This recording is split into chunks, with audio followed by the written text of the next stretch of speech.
நகரில் நாம் தமிழர் கட்சியின் தலைமை ஒருங்கிணைப்பாளர் சீமான் செய்தியாளர்களை சந்தித்து வருகிறார். அதன் நேரடி காட்சிகளை தற்போது பார்க்கலாம். எது அரசியல், எது நாட்டுக்கு மக்களுக்கு நல்லது, எதை நோக்கி நம்ம பயணிக்கணும்னு கற்பிச்சு கொடுக்கணும்.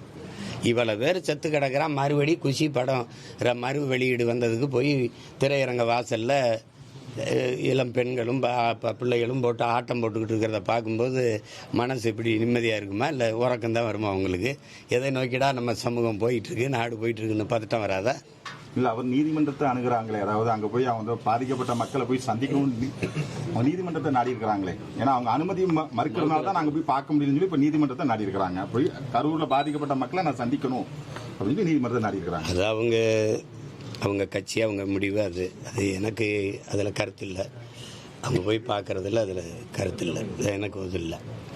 அதாவது அவர் தம்பியோட அந்த காணொலியை பார்க்கும்போது அவருக்கு அதில் அவர் பேசுனதில் அவருக்கு இதயத்துக்குள்ளே காயமோ வலியோ இல்லை. இருந்தால் அந்த மொழியில் அது வெளிப்பட்டுருக்கும். அது இல்லை. அதை கேட்கும்போது கஷ்டமாக இருக்குது. இப்போ நான் பேசி காட்டுறேன் பாருங்கள். இந்த மாதிரி என் மீது பேரன்பு வைத்து நீண்ட காலமாக நேசித்த என் அன்பு சொந்தங்கள், நான் இந்த மாதிரி பரப்புரை பயணத்தில் வரும்போது என்னை பார்க்க வந்து நீண்ட நேரம் கால்கெடுத்து எனக்காக நின்றீங்க.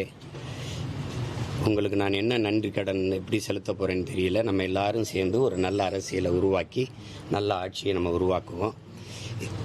இது இந்த மாதிரி ஒரு கொடும் துயர நிகழ்வு நிகழ்ந்துருச்சு. பச்சிலம் குழந்தைகள் இறந்ததெல்லாம் எனக்கு மிகுந்த மன வலியை தருது.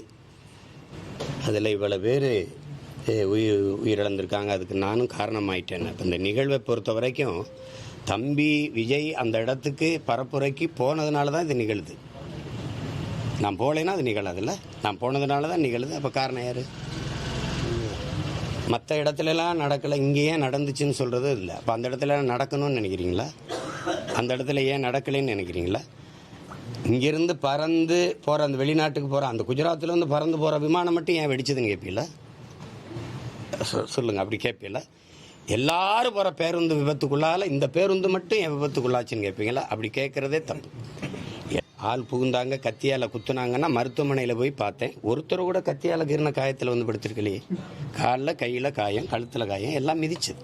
அவங்களே சொல்கிறாங்க, மயங்கிட்டோம், கீழே விழுந்தோன்னா மிதிச்சிட்டாங்க. சில பேர் நாங்கள் போகிறோன்னா இல்லை தலைவர் வந்துடுவார், நில்லுங்கன்னு எங்களை நிறுத்திட்டாங்க. அதில் நெரிசலில் சிக்கிட்டோம், மயக்கம் வந்துடுச்சு. இதை சொல்கிறாங்க. ஏன்னா காலையிலேருந்து சாப்பிடல, நீர் அருந்தலை.